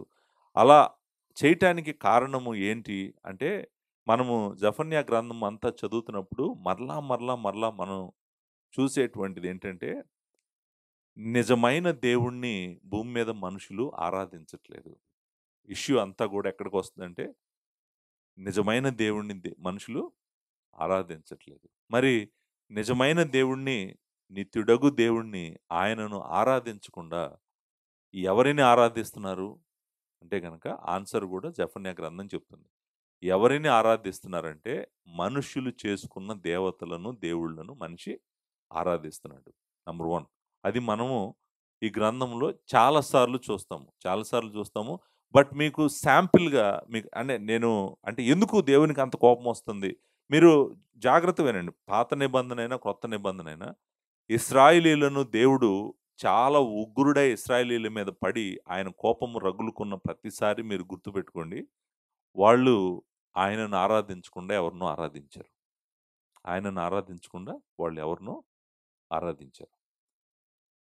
ఆరాధన విషయం అంతా ఎక్కడికొస్తుందంటే, ఆరాధన దగ్గరికే వస్తుంది. సో, ఇప్పుడు వీళ్ళు చేసిన పాపము ఏంటి? ఎందుకు ఆయనకు అంత కోపమొస్తుందంటే, ఇప్పుడు గూడా చెప్తున్నాను. భూమి మీద ఎంతోమంది, కోట్ల మంది వాళ్ళ దేవుళ్ళను వాళ్ళు చేసుకొని, వాళ్ళ ఇష్టానుసారంగా నిజమైన సృష్టికర్తను ఆరాధించకుండా, వారు చేసుకున్న చేతి పనులైనటువంటి దేవుళ్ళను ఆరాధిస్తూ, వాళ్ళు దేవుని మీద తిరుగుబాటు చేస్తున్నారు. అంటే దేవుడు ఏం చేయకుండా మెదలకుండా ఉండాలా? గాఢాంధకారము వారి మీదకు తేకుండా, ఆయన తీర్పు తేకుండా ఆయన మెదలకుండా ఉండాలా? సో, ఆయన ఉండడు. రెండో పాయింట్, మెయిన్ పాయింట్ ఈ పుస్తకం చెప్తుందేంటంటే, యెహోవా దినము మెయిన్ పాయింట్ అయినప్పటికి కూడా, మెయిన్ అంశం అయినప్పటికి కూడా, మనము మనిషి యొక్క పాపాన్ని, దుష్టత్వాన్ని చూస్తాం. ఏం చేసాడసలు మనిషి? ఎందుకు దేవునికి అంత కోపమొచ్చింది? సో, సెకండ్ పాయింట్ సిన్ పాపము. నేను మీకు 1, 2 వచనాలు చదువుతాను. అసలు మనిషి ఎలాంటోడు? ఏం చేశాడు? ప్రభువుకి అంత కోపం ఎందుకొచ్చింది? అనేటువంటిది అర్థం చేసుకోవడం కోసం చదువుతాను. మొదటి అధ్యాయం 4 వచనం చదవండి. నా హస్తమును యోధా వారి మీదను, యెరూషలేము నివాసులందరి మీదను చాపి, బయలు దేవత యొక్క భక్తులలో శేషించిన వారిని, దానికి ప్రతిష్ఠులగు వారిని, దాని అర్చకులను నిర్మూలన చేస్తాను. చూడండి మీరు ఎవరిని ఆరాధిస్తున్నారు వీళ్ళు? యాహ్! బయలు దేవతను ఆరాధన చేస్తాను. ఎక్కడ? యోధాలో, యెరూషలేములో ఎక్కడైతే దేవుని మందిరం ఉందో, దేవుని దేవాలయం ఉందో, వాళ్ళు నిజమైన దేవుడిని ప్రజలని చెప్పుకుంటూ, దేవుని వాక్యమైనటువంటి వెలుగు కలిగినటువంటి వీళ్ళు ఏం చేస్తున్నారు? ఏం చేస్తున్నారంటే, ఆయనను వదిలిపెట్టి వేరే దేవతలను ఆరాధన చేస్తున్నారు. అంటే వేరే దేవతలను ఆరాధన చేస్తా ఉంటే దేవుడు ఏం చేయకుండా ఈళ్ళని వదిలేయాలా? మనల్ని వదిలేస్తాడా దేవుడు? ఎందుకు వదిలేస్తాడు? అంత కోపం ఎందుకొచ్చిందంటే ఆయనకి? ఈళ్ళు చేసినటువంటి పనుల వల్లనే. సో, రెండో పాయింటు మీరు అర్థం చేసుకోవాల్సిందేంటంటే, జెఫన్యా చదువుతున్నంత సేపు కూడా దేవునికి ఇష్టం లేనిది, దేవునికి అంగీకారం లేనటువంటి పాపము నా జీవితంలో ఏముంది? ఆ పాపము ఏంటో కనుక్కోవాలి మీరు. అది గర్వమై ఉండొచ్చు. గర్వం గురించి మాట్లాడతాడు. అంతేకాదు ఇంకొకటి కూడా ఈళ్ళు చేసిన ఇంకొక పని కూడా ఏం చెప్పమంటారండి? నిజంగా వీళ్ళు చేసిన పని నిజానికి ఇప్పుడు గూడా చాలా మంది చేస్తున్నారు. ఏం చేశారో చూడండి. ఐదో వచనంలో ఏమంటాడు? మిద్దెల మీదకెక్కి ఆకాశ సమూహములకు మ్రొక్కువారిని యెహోవా పేరును బట్టియు, బయలుదేవత తమకు రాజును దాని నామమును బట్టియు మ్రొక్కియు ప్రమాణం చేసిన వారిని నేను నిర్మూలన చేశాను. రెండోది ఏం చేసాడో తెలుసా అండి? మిద్దెల మీదకెక్కి ఎవరిని ఆరాధిస్తున్నారు? సూర్యుడు, చంద్రుడు, నక్షత్రాలను ఆరాధన చేస్తా ఉన్నారు. సో, సృష్టిని ఆరాధిస్తున్నారు. ఇప్పుడు వాళ్ళు చేసుకున్న దేవుళ్ళను ఆరాధిస్తున్నారు. ఎవరిని ఆరాధిస్తున్నారు? సృష్టిని గూడా ఆరాధిస్తున్నారు. భూమిని, సూర్యుడిని, చంద్రుడిని, నక్షత్రాలను ఆరాధన చేస్తున్నారంట. జీవము గల దేవుడిని విడిచిపెట్టేశారంట. అందుకని ఆయనకు ఎందుకు కోపమొచ్చిందంటే, అంత కోపం ఎందుకొచ్చిందంటే, నా సృష్టిలో ఉంటూ, నా భూమిలో ఉంటూ, నా ఆహారం తింటూ మీరు నన్ను వద్దన్నారు. కాబట్టి మీరు నాకొద్దు. నన్ను మీరొద్దంటున్నారు గదా! మీరు గూడా నాకు వద్దు. అది. దాని వెనకాల ఉన్నటువంటి పాయింటు ఏంటంటే అదనమాట. సో, ఆ పాయింట్ మరలా మనం చూస్తాం. చూడండి 6 వచనంలో అంటాడు, యెహోవాను అనుసరింపక. నువ్వెవరిని అనుసరిస్తున్నావు? యెహోవాను అనుసరింపక, ఆయనను విసర్జించి. చూడండి అనుసరించకపోవడం ముందు ఏం జరిగింది? వదిలేసారు. ఆయన్నొదిలేసారంట. ఆయన్నొదిలేసారు గాబట్టి ఆయన్ని అనుసరించట్లేదు. విసర్జించి ఆయన యొద్ద విచారణ చేయని వారిని నేను నిర్మూలన చేసేదను. ఆయన దగ్గరికెళ్ళి ఆయనతో మాట్లాడకుండా, ఆయన్ని అడగకుండా, ఆయన్నొదిలేసి తిరుగుతున్నటువంటి వాళ్ళని ఏమంటున్నాడంటే దేవుడు నేను ఊరుకోను అంటున్నాడు. సో, మీకు విషయమైతే అర్థమైంది. నేను అంటే ఒక చోట కాదు. చాలా, చాలా ప్లేసెస్‌లో వీళ్ళు చేసినటువంటి పాపాలు ఏంటి అనేటువంటిది లిస్ట్ చాలా ఉంది. మొదటి అధ్యాయము 17వ వచనంలో మనం చూస్తాము. రెండో అధ్యాయములో చూస్తాము. మూడో అధ్యాయంలో చూస్తాము. సో, బేసికల్‌గా మీరు ఈ గ్రంథం చదువుతున్నప్పుడు మీ మనసు దేని మీద పెడతారంటే, ఎందుకు యెహోవాకు ఇంత కోపము వచ్చింది? యెహోవా దినం రావాల్సిన అవసరం ఏంటి? ఎందుకు యెహోవా వీళ్ళని శిక్షించటానికి భూమి మీద సమస్తమును నాశనం చేయటానికి వస్తున్నాడు? ఎందుకు వస్తున్నాడంటే, వీళ్ళు చేసినటువంటి పాపము. పాపము అనేటువంటిది రెండవ పాయింట్. అండ్ మూడో పాయింట్ నేను ఆల్రెడీ మీకు ప్రూవ్ చేశాను, చూపిచ్చాను. బట్ లిస్ట్‌లో నేను పెట్టడం కోసం పెడుతున్నాను. సో, ఎప్పుడైనా పాపం చేస్తే ఏం జరుగుతది? దేవుడేం చేస్తాడు? దేవుడి స్పందన ఎలా ఉంటది? శిక్ష, జడ్జిమెంట్ మూడోది. మీరు జడ్జిమెంట్ నేను ఆల్రెడీ చూపించాను. ఊడ్చేస్తాను, నిర్మూలం చేస్తాను, శిక్షిస్తాను, శ్రమ ఇదంతా ఏంటి? శిక్ష. సో, ఎప్పుడైతే మనిషి దేవుడిని వదిలిపెట్టి తన ఇష్టానుసారంగా బ్రతుకుతూ ఆరాధన చేసుకుంటా ఉంటాడో, అప్పుడు వారి మీదకి ఏమొస్తది? శిక్ష వస్తది. శిక్ష వస్తది. ఈ పుస్తకంలో ఏ మూలకెళ్ళినా గూడా దేవుని శిక్ష ఉంది. జడ్జిమెంట్ ఉంది. అసలు ఈ బుక్ అంతా గూడా మాట్లాడుతున్నటువంటి ఇంకొక ప్రాముఖ్యమైన టాపిక్ ఏంటంటే జడ్జిమెంట్. తీర్పు. తీర్పు, శిక్ష మనము ఈ గ్రంథంలో చూసేటువంటి ఒక ప్రాముఖ్యమైన అంశం. సో, నేను 3 చెప్పాను ఇప్పటికి. 3 అంశాలు చెప్పాను. ఒకటి యెహోవా దినము, రెండోది మనిషి చేస్తున్నటువంటి పాపము, మూడోది దేవుని యొక్క శిక్ష. సో, మీరు వెంటనే ఏమంటారంటే, అయిపోయింది పాస్టర్ గారు, ఇంకా మనిషి పాపం చేశాడు. దేవుడు కోపంతో వచ్చాడు. కోపంతో వచ్చి మనిషిని శిక్షించాడు. అయిపోయింది గదా! ఇంకా ఇంకా ఏంటి? ఇంక పుస్తకంలో మనం చూడాల్సింది, నేర్చుకోవాల్సిందేంటి? ఇంకా కొన్ని పాయింట్స్ ఉన్నాయి. మీరు జాగ్రత్తగా ఆలోచించండి. ఏంటో తెలుసా? నాలుగోది and and the most important thing, ఇప్పుడు యెహోవా దినం వస్తుంది, మీ జీవితాలు మార్చుకోండి అని ఈరోజు ఇక్కడ నిలబడి జెఫన్యా ప్రీచ్ చేసాడనుకోండి. ఏం చేస్తారనుకుంటున్నారు మనుషులు? మీ జీవితాలు మంచిగా లేదు. మీరు దేవుడిని విసర్జించారు. దేవుడిని పట్టించుకోలేదు. అందుకే దేవుని ఉగ్రత, దేవుని కోపం మీ అందరి మీదకి రాబోతుంది. ఆయన మిమ్మల్ని శిక్షించబోతున్నాడు అని చెప్పి ప్రకటించారనుకోండి. ఏం చేస్తారనుకుంటున్నారు మనుషులు? మనం ఏం కోరుకుంటామంటే, వెంటనే వాళ్ళని వాళ్ళు తగ్గించుకొని పశ్చాత్తాపపడాలని కోరుకుంటాం. అంతే కదా! ఇప్పుడు దేవుడు ఎప్పుడూ గూడా ఆయన నేను శిక్షిస్తాను అని చెప్పినప్పుడు ముందే చెప్తున్నాడు. కృపగల దేవుడు ఎంత కృపగలవాడంటే, ఆయన ఏదన్నా చేయటానికి ముందే చెప్తున్నాడు. ముందే చెప్తున్నప్పుడు వీళ్ళు ఎలా స్పందించాలి? ప్రతిసారి దేవుని ఉగ్రత గురించి, దేవుని శిక్ష గురించి మనం విన్న ప్రతిసారి మన స్పందన ఏమై ఉండాలి? పశ్చాత్తాపమే. పశ్చాత్తాపము కన్నా గూడా పవర్‌ఫుల్ ఇంకా ఏమీ లేదు. మనం చేయాల్సిందేంటంటే పశ్చాత్తాపడటమే. ఆ పశ్చాత్తాపము పడండి అని గూడా ఆయనే చెప్తాడు. నిజానికి ఆహ్, ఎంత కృపగలవాడో చూడండి. పశ్చాత్తాపపడండి, రండి అని ఆయన పిలుస్తాడు వాళ్ళని. సో, మనము దీంట్లో పశ్చాత్తాపము గురించిన మాటలు గూడా ఉన్నాయి. చూడండి, రెండవ అధ్యాయం మొదటి వచనంలో అంటాడు, "సిగ్గుమాలిన జనములారా కూడి రండి." ఎందుకు? కూడి రండి. వచ్చి ఏం చేయాలి? పొట్టు గాలికి ఎగురునట్లు సమయము గతించుచున్నది. పొట్టు గాలికి ఎగురునట్లు పొట్టు గాలికి ఎంత స్పీడ్‌గా ఎళ్తదో మీకు తెలుసు. అట్లా ఎళ్ళిపోతుందంట. టైం ఎళ్ళిపోతుంది. విధి నిర్ణయము కాకమునుపే, యెహోవా కోపాగ్ని మీ మీదకి రాకమునుపే, మిమ్మును శిక్షించుటకు యెహోవా ఉగ్రత దినం రాకమునుపే కూడి రండి. ఎందుకు కూడి రావాలి? అసలు ఆయన ఆయన ఏం అడుగుతున్నాడు ఆళ్ళని? కూడి రండి, కూడి రండి అంటే అర్థం ఏంటి? వచ్చి ఆయన దినము రాకముందే, ఆయన కోపం మీ మీదకి రాకముందే, మీ మీద పడకముందే మీరు పశ్చాత్తాపపడండి అనేటువంటి అంటాడు. ఆయన నెక్స్ట్ మూడో అధ్యాయం ఏడో వచనంలో గూడా అంటాడు. ఈ మాట అంటాడు. ఏమంటాడంటే, "దాని విషయమై నా నిర్ణయం అంతటి చొప్పున మీ నివాస స్థలమును సర్వనాశనం కాకుండానట్లు." దాని విషయం అంటే ప్రాముఖ్యంగా ఇక్కడ యెరూషలేము గురించి మాట్లాడుతున్నాడు. మొదటి అధ్యాయంలో పట్టణమునకు శ్రమ అనే మాట ఉంది. మూడో అధ్యాయం మొదటి వచనంలో ఆ పట్టణం గురించి దాని విషయమై దాని నిర్ణయం అంతటి చొప్పున మీ నివాస స్థలము సర్వనాశనం కాకుండానట్లు నా యందు భయభక్తులు కలిగి శిక్షకు లోబడుదురని నేను అనుకున్నాను. కానీ వారు దుష్క్రియలు చేయటి యందు ఆసక్తి గలవారు అన్నారు. సో, ఎప్పుడు ఆయన అంటే ఆయన ఏమంటున్నాడంటే, నేను ఎప్పుడైనా గూడా శిక్షిస్తాను అని శిక్ష మొదలవుతున్నప్పుడు మీరు నా వైపు తిరగాలి. తిరగాలి. అదే పశ్చాత్తాపం అంటే. తిరుగుతారని అనుకున్నాను.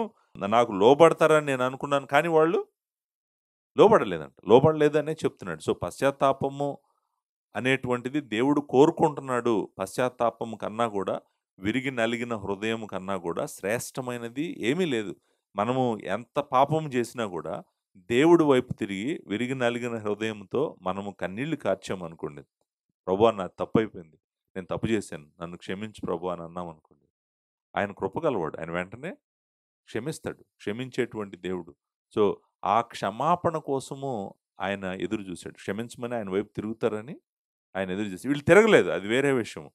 ఈ పుస్తకం చదివితే మనకర్థమవుతది. వీళ్ళు తిరగలేదు అనేటువంటిది మనకర్థమవుతుంది. కాకపోతే పశ్చాత్తాపం అనేటువంటిది మనము ఇక్కడ చూస్తాము. అంతేకాదు ఈ పుస్తకం ఇంకొకటి కూడా చెప్తున్నటువంటిదేంటంటే, ఒకవేళ ఎవరైనా గూడా పశ్చాత్తాపపడి సాత్వికులై ఆయన వైపు తిరిగి వాళ్ళ జీవితాలు మార్చుకుంటే వాళ్ళను భద్రం చేస్తానన్నాడు. సో, అది గూడా చెప్తుంది. నేను ఆల్రెడీ చదివాను. నేను దాన్ని వివరించాల్సిన అవసరం ఐదో పాయింట్ ఏంటంటే, ఆయన ఏం చేస్తానన్నాడు? దాచిపెడతానన్నాడు. హి హైడ్స్ హిస్ పీపుల్. ఆయన ప్రజలెవరో ఆయనకు తెలుసు. ఆయన ఏర్పరుచుకున్న వాళ్ళు, ఆయన వాళ్ళెవరో ఆయనకు తెలుసు. ఎవరైతే దీన మనసు కలిగి సాత్వికులై ఆయన న్యాయ విధులను అనుసరించుచు దీనులుగా బ్రతుకుతారో, సాత్వికులు, దీనులు అనే మాట మనము 3వ వచనంలో చూస్తాము. వారిని ఆయన భద్రం చేస్తాడంట. దాచిపెడతాడు. సో, అంటే ఎంత ఉగ్రత దినమైనా గూడా దాచిపెట్టగలిగిన వాడు దేవుడు. ఎందుకంటే, అసలు ఉగ్రత కుమ్మరిస్తుందే ఆయన. చాలా మందికి తెలీదు. ఈ లోకంలో పాపం చేసే వాళ్ళకి భద్రత ఎవరి దగ్గర నుంచి కావాలో తెలుసా? దేవుడి దగ్గర నుంచే కావాలి వాళ్ళకి భద్రత. వాళ్ళ వెనకాల వెళ్తుంది దేవుని కోపమే. మనం రక్షించబడాల్సింది ఎవరి దగ్గర నుంచో తెలుసా? దేవుని కోపం నుంచే రక్షించబడాలి. దేవుని ఉగ్రత నుంచే రక్షించబడాలి. ఎందుకంటే దేవుడే ఉగ్రుడై వస్తున్నాడు కాబట్టి. కోపం వస్తుంది కాబట్టి. సో, మనల్ని ఆయన దాచి ఉంచుతాడంట. మహా ఉగ్రతలో కూడా దాచి ఉంచుతాడు అనేటువంటిది ఈ పుస్తకము మనకి నేర్పిస్తున్నటువంటిది. సో, ఇంకొక 2 పాయింట్స్ ఉన్నాయి. ఈ 2 పాయింట్స్ కూడా చెప్తాను. అదేంటంటే యూదా వారు నిజంగానే యూదా ప్రజలు ఆయన పిలుపుకి లోబడలేదు. కాబట్టి యెహోవా దినము రాబోతుంది. ఆయన పిలుపుకు పశ్చాత్తాపడలేదు. కాబట్టి యెహోవా దినము రాబోతుంది. యెహోవా దినం వస్తదంట. వచ్చింది. యాక్చువల్‌గా నిజంగా అప్పుడు ఫుల్ స్కేల్‌లో రాలేదు గానీ వచ్చింది. ఆల్రెడీ వాళ్ళ మీదకొచ్చింది. ఏం జరిగింది అనేటువంటిది నేను చెప్తాను. బట్ ఇంకా, ఇంకా మహాభయంకరమైనటువంటి యెహోవా దినము రాబోతా ఉంది. ఇంక ఫ్యూచర్ యాస్పెక్ట్ గూడా ఉంది దీంట్లో. నేను మూడో అధ్యాయంకొచ్చినప్పుడు మాట్లాడతాను. మూడో అధ్యాయంలో మనం చూస్తాం. భూమి మీదనున్న సమస్త దేశాలను పోగు చేస్తాడంట. ఆ దినం ఇంకా మనం చూడలేదు. సమస్త జనులను పోగు చేసేటువంటి దినము మనం ఇంకా చూడలేదు. మూడో అధ్యాయం 8దో వచనంలో ఉంది గదా! ఆ మాట ఏమంటాడు? కాబట్టి యెహోవా సెలవిచ్చు వాక్కు ఏదనగా, నా కొరకు కనిపెట్టుడి. నేను లేచి ఎరపట్టుకుని దినము కొరకు కనిపెట్టి ఉండుడి. నా ఉగ్రత, నా కోపాగ్ని అంతటిని వారి మీద కుమ్మరించుటకై అన్యజనులను పోగు చేయుటకు గుంపులు గుంపులుగా రాజ్యములను సమకూర్చుటకు ఇదంతా జరగలేదింకా. జరగాల్సినటువంటిది ఏంటంటే మొత్తం భూమి మీదనున్న అందరిని సమకూరుస్తాడంట. సమకూర్చేటువంటి దినం ఒకటి రాబోతా ఉంది. అది నిజమైన యెహోవా దినము. యెహోవా దినము మనము ఇంకా చూడాల్సినటువంటి యెహోవా దినం ఉంది. ఆ దినం కొరకు మనం గూడా ఎదురు జూడాలి. ఒకవేళ మనము భూమి మీద ఉంటే గనక ఆ మహా ఉగ్రత దినము వచ్చినప్పుడు ఏం జరగబోతుంది? యెహోవా ఆయన బిడ్డల్ని కాపాడుతానన్నాడు. మనము సంఘము విషయానికొస్తే నేను మాట్లాడతాను ఇదంతా గూడా సంఘము ఆ మహా ఉగ్రత కాలంలో ఉంటదా? లేకపోతే ఆ మహా ఉగ్రత దినములో నుంచి ఎళ్తదా? అనేటువంటి డిస్కషన్ మనం మాట్లాడదాము. కానీ ఇక్కడ ఈయన మాట్లాడుతున్న పాయింట్ ఏంటంటే,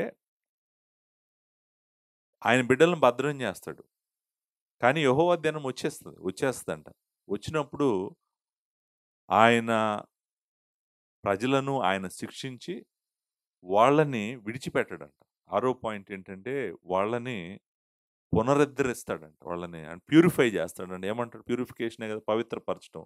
వాళ్ళని పునరుద్ధరిస్తాడు. అంటే అర్థం ఏంటంటే, వాళ్ళు చేసిన చెడు అంతా గూడా వాళ్ళ జీవితాల్లో లేకుండా చేస్తాడు. ఏ చెడునైతే వెంబడించారో, ఇప్పుడు ఏ దేవతల్ని, ఏ ఏ దేవుళ్ళనైతే వెంబడించారో, అది ఏమీ వాళ్ళ జీవితాల్లో లేకుండా వాళ్ళను పూర్తిగా, సంపూర్ణంగా వాళ్ళు దేవుడినే హృదయపూర్వకంగా వెంబడించేటట్టు చేస్తాడంట. మరి అది చేయాలి కదా! ఎందుకంటే మనిషి హృదయం ఎంత దుష్టత్వంతో కూడిందో మనకు తెలుసు.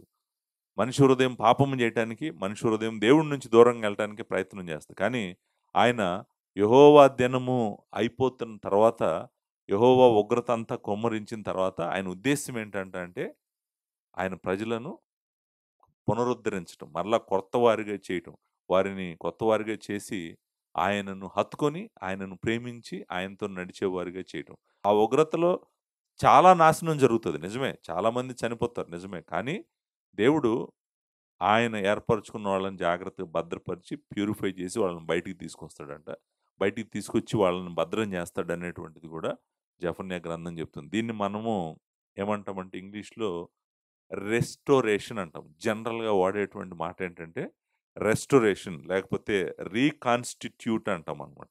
ఇది నిజంగా ఒక గొప్ప నిరీక్షణే. లేకపోతే ఆయన గనక నేను భూమి మీదకొచ్చి మొత్తం ఊడ్చేస్తాను అన్నాడనుకోండి, ఇంక మిగిలేదేం లేదు ఊడ్చటానికి. సో, ఆయన వస్తాడు, కోపం వచ్చింది. ఆయన భూమి మీద అందరి మీద తన ఉగ్రతను, అంధకారాన్ని కుమ్మరించాడు. అందరూ చనిపోయారు. అయిపోయింది. తర్వాతేంటి? తర్వాతేంటంటే ఆయన ఏర్పరచుకున్న వాళ్ళని, ఆయన భద్రం చేసిన వాళ్ళని శిక్షలో నుంచి ఎళ్తారు. నిజానికి ఇశ్రాయేలీయులు చాలా భయంకరమైన శిక్షలో నుంచి ఎళ్తారు. యెహోవా దినము వచ్చిన రోజు. చాలామంది చనిపోతారు. అది గూడా నిజమే. ప్రభువు గూడా చెప్తాడు మత్తయి సువార్త 24 అధ్యాయంలో. మహాదినము, మహాశ్రమ కాలం వచ్చినప్పుడు యెరూషలేము పరిస్థితి ఎలా ఉంటదో కూడా ప్రభువు గూడా వర్ణిస్తాడు. ఆహా! మీరు పర్వతాల్లోకి పారిపోవడం తప్ప వాళ్ళు చేయగలిగిందేం లేదు ఆ రోజు. అంత దారుణంగా ఉంటదనమాట ఆ దినం. సో, కానీ దేవుడు తన బిడ్డలను, తను ఏర్పరచుకున్న వాళ్ళను భద్రం చేసి, పవిత్రపరిచి బయటికి తీసుకొస్తాడు. వాళ్ళ హృదయాలలో ఉన్న దేవతలను, దేవుళ్ళను తీసేస్తాడు. ఆయనను వెంబడించే విధంగా చేస్తాడు. మంచిగా జరగబోతుంది. దీన్ని మనం ఏమంటామంటే, చాలామంది దైవజనులు ఏమంటారంటే, యెహోవా దినము ప్రాముఖ్యంగా ఉగ్రత అయినప్పటికి కూడా, యెహోవా దినము తర్వాత ఆశీర్వాదాలున్నయి అనేటువంటిది చాలామంది నమ్ముతారు. అది నిజమే యాక్చువల్‌గా. మనము యోవేలు గ్రంథం చెప్పినప్పుడు గూడా నేను చెప్పాను. ఇది. ఏం చెప్పానంటే, యెహోవా దినము అనేటువంటిది ప్రాముఖ్యంగా తీర్పయినప్పటికి కూడా, తీర్పు దాటిన తర్వాత మనము దేవుని యొక్క దీవెన చూస్తాము అనేటువంటిది నిజం. నేనదే చెప్తుంది ఇప్పుడు దాకా. పునరుద్ధరిస్తాడు, పునరుద్ధరిస్తాడు అంటే అర్థం ఏంటంటే, విడిచిపెట్టడు, వాళ్ళని ఆయన వైపు తిప్పుకుంటాడు. అది మంచిదే కదా! అది ఆశీర్వాదమే గదా! అది ఉగ్రత దినము తర్వాత జరగబోతున్నటువంటిదనమాట. లాస్ట్ పాయింటు జెఫన్యా గ్రంథం మాట్లాడుతుందేంటంటే, ఈ యెహోవా దినమున ఆయనే వస్తాడు.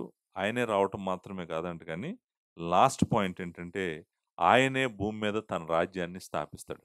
ఆయనే భూమి మీద సకల రాజ్యములను తీసివేసి, భూమి మీద రాజ్యాలనన్నిటిని ఆయన కంట్రోల్‌లోకి తీసుకొని, ఆయనే తన రాజ్యాన్ని స్థాపించబోతున్నాడు. ఆయనే పరిపాలించబోతున్నాడు. ఆయనే రాజుగా వారి మధ్య ఉండబోతున్నాడు. అంటే ఇప్పుడు లేడా అని మీరడిగారనుకోండి. ఆన్సర్ ఏంటంటే ఇప్పుడు గూడా ఉన్నాడు. ఆయన లేని ప్లేస్ లేదు. ఆయన అన్నీ గమనిస్తున్నాడు. అందరిని గమనిస్తున్నాడు. అన్ని దేశాలను గమనిస్తున్నాడు. అందరి ప్రజలను గమనిస్తున్నాడు. ఆయన గమనిస్తున్నాను, నాకన్నీ తెలుసని ఆయనే చెప్తాడు జెఫన్యా గ్రంథంలో. మూడో అధ్యాయము 5వ వచనంలో అంటాడు. ఏమంటాడంటే, ఈళ్ళంతా దుర్మార్గులని మొదటి 4 వచనాల్లో చెప్పి, వీళ్ళు ఏ దుర్మార్గాలు చేస్తున్నారో చెప్పి, ఆయన వెంటనే ఏమంటాడు 5వ వచనంలో, అయితే న్యాయము తీర్చు యెహోవా దాని మధ్యన ఉన్నాడు. ఉన్నాడా లేదా అక్కడ? ఉన్నాడు. ఈళ్ళు ఎంత దుర్మార్గం చేస్తున్నప్పటికి ఆయన అక్కడున్నాడు. ఆయన అక్రమము చేయువాడు కాడు. అనుదినము తప్పకుండా ఆయన న్యాయ విధులను బయలుపరచును. ఆయనకు రహస్యమైనదేదియూ లేదు. అయినను నీతిహీనులు సిగ్గెరుగరు. సో, మనం ఈ వచనాల ఎక్స్‌పోజిషన్‌కొస్తాను నేను. బట్ అక్కడ పాయింట్ ఏంటంటే, వాళ్ళ జీవితాలు ఎలా ఉన్నా, వాళ్ళు ఎంత దుర్మార్గులై బ్రతికినా గూడా అన్నీ ఆయన గమనిస్తున్నాడు. ఆయన వాళ్ళ మధ్యలో ఉన్నాడు. ఆయనున్నాడు. నిజానికి అక్కడే కాదు, ఇప్పుడు గూడా ఉన్నాడు. మన మధ్యలో ఉన్నాడు. అన్నీ గమనిస్తున్నాడు. కానీ ఆయన యెహోవా దినము వచ్చిన రోజు భూమంతా గూడా ఏమైపోతదో జెఫన్యా గ్రంథం చెప్తుంది. అంతేకాదు భూమి మీదనున్న దేశాలనన్నిటిని పోగు చేస్తాడంట. పోగు చేసిన తర్వాత తీర్పు తీర్చి ఆయన రాజ్యమును భూమి మీదకి తీసుకొస్తాడంట. ఎందుకంటే ఆయనే రాజుగా భూమిని పరిపాలన చేయబోతున్నాడంట. ఆ కింగ్‌డమ్ అంటాం మనం. దేవుని రాజ్యము, దేవుని రాజ్యం అంటుంటాం గదా! ఆ దేవుని రాజ్యం రాబోతుంది. దేవుని రాజ్యంలోకి మనము వెళ్ళబోతా ఉన్నాము. కానీ రాజు రావాలి. రాజ్యం రావాలంటే రాజు తిరిగి రావాలి. ఆయన తిరిగి వస్తున్నాడు. ఆయన తిరిగి రాబోతున్నాడు. ఆయన రాకడ కొరకే మనం అందరం ఎదురు చూస్తా ఉన్నాం. ఆయన రావాలి. ఆయన వచ్చిన రోజు యెహోవా దినము ఫుల్ ఫోర్స్‌లో వస్తది భూమి మీదకి. ఆయన వచ్చినప్పుడు ఆయన రాజుగా ఉంటాడంట. మూడో అధ్యాయము 15వ వచనంలో ఈ మాట ఉంటదనమాట. 14వ వచనంలోనే అంటాడు, "సియోను నివాసులారా ఉత్సాహధ్వని చేయండి. ఇశ్రాయేలీయుల వారా జయధ్వని చేయండి." అంటే ఈ సంతోషం కారణం ఏంటంటే చాలా సింపుల్. సంతోషానికి కారణం ఏంటంటే ఆయనే రాబోతున్నాడు. ఆయనే వచ్చి వారి మధ్యలో నివాసం ఉండబోతున్నాడు. 15వ వచనంలో అంటాడు, 15వ వచనం మధ్యలో నుంచి చదువుతున్నాను. ఇశ్రాయేలు రాజు అయిన యెహోవా మీ మధ్య ఉన్నాడు. ఇక మీదట మీకు అపాయము సంభవించదు. అంటే ఏదో జరిగింది ఈళ్ళకి. ఇక మీదట మీకు అపాయం రాదు. నేనే మీ మధ్యలో ఉన్నాను అన్నాడంటే అర్థం ఏంటి? ఏదో జరిగింది ఈళ్ళకి. చాలా జరగకూడంది. ఏదో జరిగింది. దాన్ని బట్టి ఆయన మాట్లాడుతున్నాడు. వాళ్ళని ఓదారుస్తున్నాడు. 17వ వచనంలో అంటాడు, "నీ దేవుడైన యెహోవా నీ మధ్య ఉన్నాడు. ఆయన శక్తిమంతుడు. ఆయన మిమ్మల్ని రక్షించును. ఆయన బహు ఆనందముతో నీ యందు సంతోషించును. నీ యందు తనకున్న ప్రేమను బట్టి శాంతం ఊహించి నీ అందలి సంతోషం చేత ఆయన హర్షించును." నాకు తెలిసి బైబిల్‌లో దేవుడు ఎంత ఆనందంగా ఆయన ప్రజలను బట్టి ఉన్నట్టు నేను చూడలేదు. ఎంత ఆనందంగా ఉన్నాడో చూడండి. ఆయన హర్షిస్తాడంట. ఆయన సంతోషిస్తాడంట. ఆయన ఆనందిస్తాడంట కదా! మనం ఇలాంటి వచనాలు చాలా రేర్‌గా చూస్తాం బైబిల్‌లో. అంటే ఆయన ప్రజలను బట్టి ఆయన ఆనందిస్తున్నాడు. ఇప్పుడు ఎవరు ఆనందిస్తున్నారు ఇక్కడ? మీరు చూడండి 17వ వచనంలో ఆయన అంటాడు, "ఆయన బహు ఆనందముతో నీ యందు సంతోషించును." అంటే అర్థం ఏంటి? ఎవరు ఆనందించేది? దేవుడే. ఆ! నీ యందు తనకున్న ప్రేమను బట్టి శాంతము వహించి నీ అందలి సంతోషము చేత ఆయన హర్షించును. అంటే very joyful time, very joyful future ఇశ్రాయేలీయులకు. నేను మళ్ళా చెప్తున్నాను. ఇప్పుడు ఈ పుస్తకము రాస్తున్నప్పుడు చర్చ్ లేదు గదా! చర్చ్ ఉందా? చర్చ్ లేదు గదా! సో, ఇశ్రాయేలీయులతో మాట్లాడుతున్నాడు. ఇశ్రాయేలీయులు యూదా రాజు ఏ రాజు కాలంలో మాట్లాడాడో చెప్తున్నాడు. యూదా వారితో మాట్లాడుతున్నాడు. మాట్లాడుతూ చెప్తున్నటువంటి మాటలు. సో, దేవుడే తన ప్రజల యందు ఆనందించాలంటే తన ప్రజలు ఎలా ఉండాలో చూడండి. ఆయన ప్రజలు ఆయనను హత్తుకొని ఇప్పుడు చూడండి ఇప్పుడు గూడా యెహోవా నిజంగా ఆనందిస్తాడు మన యందు. మనం ఆయన్ని ప్రేమించి ఆయన్ని హత్తుకొని ఆయనతో నడిచామనుకోండి. యెహోవా హర్షించడం మనల్ని బట్టి హర్షిస్తాడు. అదే ఆయన కోరుకుంటుంది. మనం నిజంగా మనము మన జీవితంలో సంతోషపెట్టాల్సిన ఒకే ఒక వ్యక్తి దేవుడు. ప్రాముఖ్యంగా. ఆఫ్‌కోర్స్ మీరు భూమి మీద మనుషులను పట్టించుకోవద్దని కాదు. భార్యను సంతోషపెట్టాలి. మనము సంతోషపెట్టాలి. కరెక్టే. కానీ మన అల్టిమేట్ గోలు దేవుడిని సంతోషపెట్టాలి మన జీవితం ద్వారా. సో, లాస్ట్‌లో మనం చూసేదేంటంటే ఆయనే వారి మధ్యలో రాజుగా రాబోతున్నాడంట. రాబోతున్నాడు. రాజులకు రాజు, ప్రభువులకు ప్రభు తిరిగి రాబోతున్నాడు. ఆయన రావాలి. ఆయన యెహోవా. ఆయన తండ్రి కుడి పార్శ్వమున ఆసీనుడై ఉన్నాడు. ఆయనొస్తాడు. ఆయన రావాలనే మనము గూడా కోరుకుంటున్నాం. ఆయన రావాలి. ఆయన వచ్చిన రోజు ఇశ్రాయేలీయులకు ఏం చేయబోతున్నాడో, భూమి మీద సమస్త జనులకు ఏం చేయబోతున్నాడో, భూమి మీద ఆయన రాజ్యము తీసుకురావటానికి ఏం చేయబోతున్నాడో, అదంతా గూడా మనం న్యూ టెస్టమెంట్‌లో చూస్తాం. చూడండి ఎంత అంటే పరిశుద్ధాత్ముడు రాయించిన బైబిల్ ఎంత టైట్‌గా ఉంటదో, ఎంత క్లియర్‌గా ఉంటదో మనకు అర్థమవుతుంది.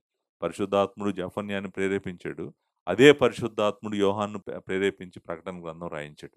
సో, మనము ప్రకటన గ్రంథంలో చూడబోతా ఉన్నాం. దేవుని కుమారుడు రాకడ ఎలా ఉండబోతుంది? రాబోయేటప్పుడు యెహోవా ఉగ్రత దేవుడు భూమి మీద ఎలా కుమ్మరించబోతున్నాడు అనేటువంటిది గూడా మనం ప్రకటన గ్రంథంలో చదువుతామనమాట. సో, మనము ఆ రాజులకు రాజు, ప్రభువులకు ప్రభు యొక్క రాకడ కొరకు మనం ఎదురు చూస్తా ఉన్నాము. ఆయనొస్తే గాని భూమి మీద ఆయన రాజ్యము వస్తది. ఆయన రావాలి.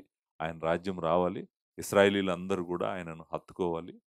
ఆయనను ప్రేమించాలి. ఆ డే కోసము మనమందరము ఎదురు చూస్తా ఉన్నాం. సో, జెఫన్యా గ్రంథంలో 7 పాయింట్స్ మీరు దృష్టి పెట్టండి అని చెప్పాను. మనసు పెట్టండి అని చెప్పాను. మనము ఎక్స్‌పోజిషన్ చేస్తున్నప్పుడు ఆ 7 పాయింట్స్ మీద మనము జాగ్రత్తగా చూడటానికి ప్రయత్నం చేద్దాం. సో, ఔట్‌లైన్ చెప్తానన్నాను గదా! అయిపోయింది. మిగిలిన 2 పాయింట్లు చిన్న చిన్న పాయింట్సే. సో, ఆ చిన్న పాయింట్స్‌తో మనము ఎండ్ చేసేద్దాము. ఔట్‌లైన్ ఏంటి అసలంటే మొదటి అధ్యాయం, రెండో అధ్యాయం, మూడో అధ్యాయం ఈ 3 అధ్యాయాలకి కనెక్షన్ ఏంటి? అసలు ఎలా ఎలా మనం దీన్ని అర్థం చేసుకోవాలి? ఆన్సర్ ఏంటో చెప్పమంటారా? 3 అధ్యాయాలు మాట్లాడుతుంది యెహోవా దినం గురించి. మొదటి అధ్యాయం మాట్లాడుతుంది యెహోవా దినం గురించే. రెండో అధ్యాయం మాట్లాడుతుంది యెహోవా దినం గురించే. మూడో అధ్యాయం గూడా మాట్లాడుతుంది యెహోవా దినం గురించే. కాకపోతే ఏంటి ఈ యెహోవా దినం అనేటువంటిది ప్రాముఖ్యమైన అంశం అని నాకు అర్థమైంది. కానీ నేను దీన్ని ఎలా అర్థం చేసుకోవాలి? మొదటి చాప్టర్ ఏం చెప్తుందంటే, యెహోవా దినము వచ్చినప్పుడు ఏం జరగబోతుందో చెప్తుంది. మొదటి అధ్యాయం. యెహోవా దినం వచ్చినప్పుడు ఏం జరగబోతుందో చెప్తుంది మొదటి అధ్యాయం. రెండవ అధ్యాయము యెహోవా దినము వస్తుంది కాబట్టి పశ్చాత్తాపపడమని చెప్తుంది. యెహోవా దినం రాబోతుంది కాబట్టి అంటే ఏం జరగబోతుందో యెహోవా దినము చెప్పాలి గదా! ముందు. పశ్చాత్తాపానికి పిలవటానికి ముందు ఏం చెప్పాలి? ఏం జరుగుతుందో చెప్పాలి. యెహోవా దినం వచ్చినప్పుడు ఏం జరుగుతుందో మొదటి అధ్యాయంలో చెప్పి, రెండో అధ్యాయంలో యెహోవా దినము రాబోతుంది గాబట్టి ఏమని పిలుస్తున్నాడు? పశ్చాత్తాపపడమని పిలుస్తున్నాడు. రండి, కూడి రండి, నా దగ్గరికి రండి, నాలో దాక్కోండి అని పిలుస్తున్నాడు. అంటే యెహోవా దినము వస్తదని చెప్పటం మాత్రమే కాకుండా, పశ్చాత్తాపం గురించి గూడా రాస్తున్నాడు. రాస్తూ అంటాడు, నిజానికి మూడో అధ్యాయంలో అంటాడు.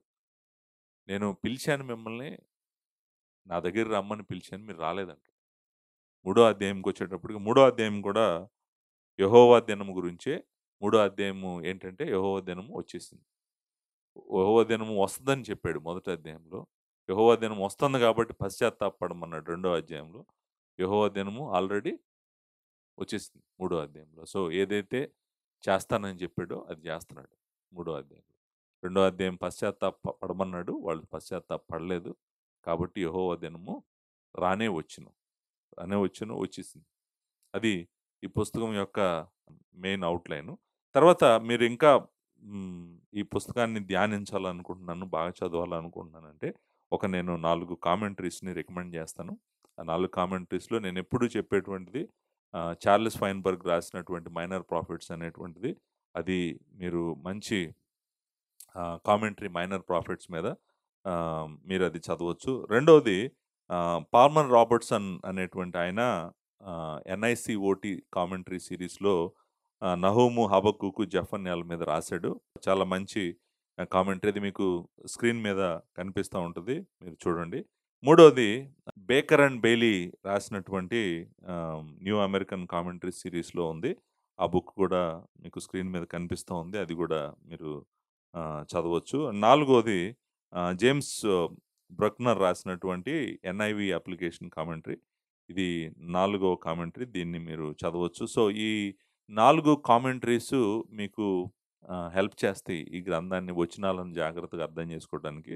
ఇవి కాకుండా మీరు జాన్ డ్రువాన్ బ్యాక్‌గ్రౌండ్ కామెంటరీస్ కొన్నున్నాయి. అవి చదవచ్చు. తర్వాత ఐఎస్‌బి అనేటువంటి హిస్టారికల్ బ్యాక్‌గ్రౌండ్ ఇచ్చేటువంటి కామెంటరీస్ ఉన్నాయి. చదవచ్చు. సో, రిసోర్సెస్‌కైతే కొదవలేదు. చాలా ఉన్నాయి. మీరు ఈ గ్రంథము ఈ వాక్యము మీరు అర్థం చేసుకోవడానికి డెఫినిట్‌గా ఈ 4 పుస్తకాలైతే మీకు ఉపయోగపడతాయని నేను ఆశపడతా ఉన్నాను. దీంతో జెఫన్యా గ్రంథము పరిచయము అయిపోయింది. నెక్స్ట్ మెసేజ్‌లో మనం ఏం వినబోతున్నామంటే, అసలెందుకు దేవుడు ఇంత కోపముగా ఉన్నాడు? మనకు తెలుసు ఆన్సరు. ఆన్సర్ ఏంటి? రెండో పాయింట్. రెండో పాయింట్ ఏంటి? పాపం చేశారు. కానీ ఏం పాపం చేశారు అనేటువంటిది ఈ పుస్తకము జెఫన్యా కొద్దిగా హింట్స్ ఇచ్చాడు చాలా చోట్ల మనకి. ఎందుకు కోపంగా ఉన్నాడంటే, ఇదిగో ఈ పాపం చేశారు, ఈ పాపం చేశారు, ఈ పాపం చేశారని అని చెప్పాడు. కానీ ఆయనకు అంత ఉగ్రుడై రావటానికి కారణం ఏంటి అనేటువంటిది మీరు ఆయన కాలానికి వెళ్ళి, ఆయన కాలంలో యోధాలో ఏం జరుగుతుందో మీరు అర్థం చేసుకోవాలి. అది నేను నెక్స్ట్ మెసేజ్‌లో చూపిస్తాను. దాంతో అంటే ఈ మెసేజ్, నెక్స్ట్ మెసేజ్ ఈ బుక్ గురించిన కావాల్సిన ఇన్ఫర్మేషన్ అంతా ఇస్తది. ఆ తర్వాత వారం నుంచి మనము వర్స్ బై వర్స్ ఎక్స్‌పోజిషన్‌లోకి వెళ్ళటానికి ప్రయత్నం చేద్దాం. దేవుని విస్తారమైన కృప మీ అందరికీ తోడుగా ఉండును గాక. Thank you very much.